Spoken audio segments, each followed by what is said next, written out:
I'm sure you know that the area of a triangle is 1/2 base times its height.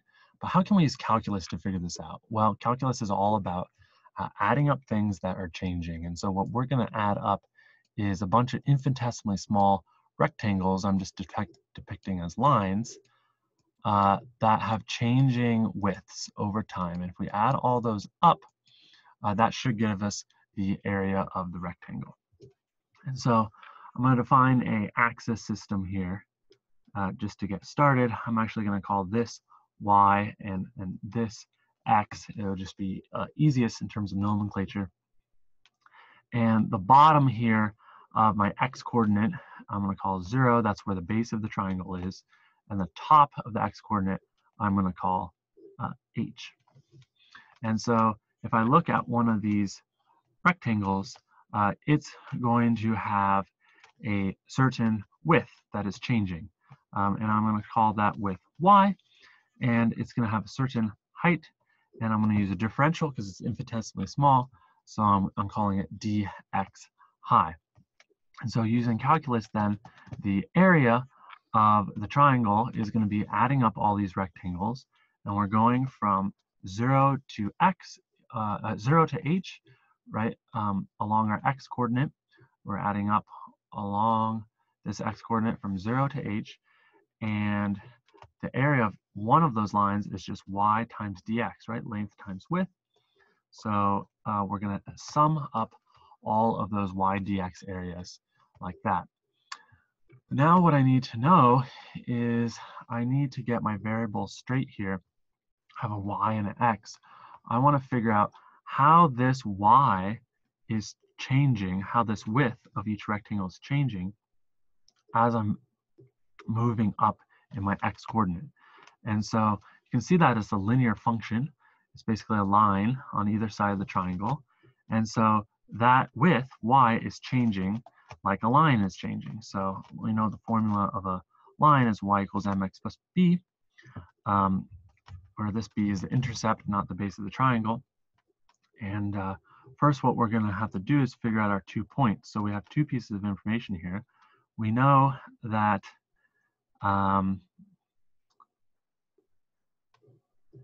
at x equals 0, right, at x equals 0 here, y is going to be equal to what? It's going to be equal to b, which is the base of this triangle. When our x is equal to h, we're at the top of the triangle, our width, y, is going to be equal to nothing, 0, because we're just a point, okay? And so now we can figure out our slope, which is just the change in y over the change in x, rise over the run. That's going to get us b minus 0 over 0 minus h. That gets us b over negative h, right? And so we can plug that in. Y equals negative b over h x plus b, the intercept. To figure out b, we just plug in our point. So I'll plug in this first one, 0, and y equals capital B. So negative b over h times 0. Well, that whole term cancels out because it's times 0. So b, our intercept, is equal to capital B, our base. So our equation of line is just negative b over hx and plus now our intercept, which we just calculated, b. All right, so at this point now we have y as a function of b. So we can calculate our integral and try to evaluate it. And so we have just plugging in there our equation of our line, and it's all of that times dx. So this will split into 2 integrals, right? Because we're going to factor this out. And so we're going to get 0 to h. Well, the first one's going to be b over h, negative b over h times x dx. And then we're going to have plus another, our second one, 0 to h b dx. Now we have some constants here. Base and height are constant, and base is a constant. So let's pull those outside the integral, which you're allowed to do in calculus. So we're going to pull out those constants. Those are not constants. X is our only thing that's changing. So that's the only thing we need to keep in the integral. So we still have two integrals here, but I'm just pulling out the constant. So the constant in this case is b, right? And again, it's from 0 to h of just dx. Okay, and so at this point, I'm just going to make us some more room here.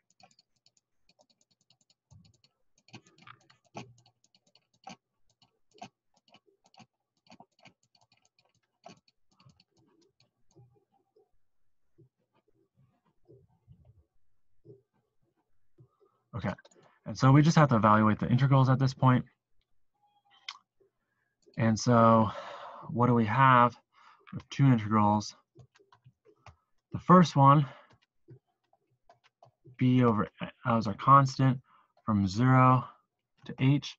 What's the integral of x dx? Well, it's 1/2 x squared, right? And then we have plus our second one from 0 to h.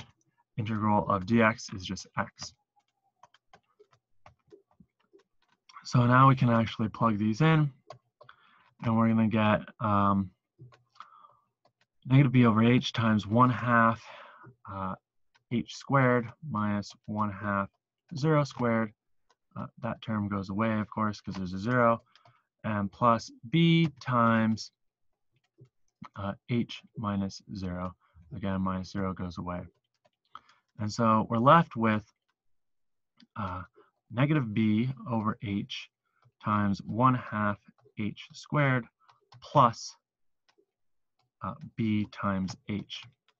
And so if we look at this, we have h squared here, and so that's going to get rid of this h in the denominator, and so that's going to end up giving us negative 1/2 b times h plus bh. And we have, well, a negative 1/2 of a bh plus a 1 bh, and so that gets us our final answer, which is 1/2 bh, which is, what we knew from general geometry, but just kind of cool to see it proven through calculus.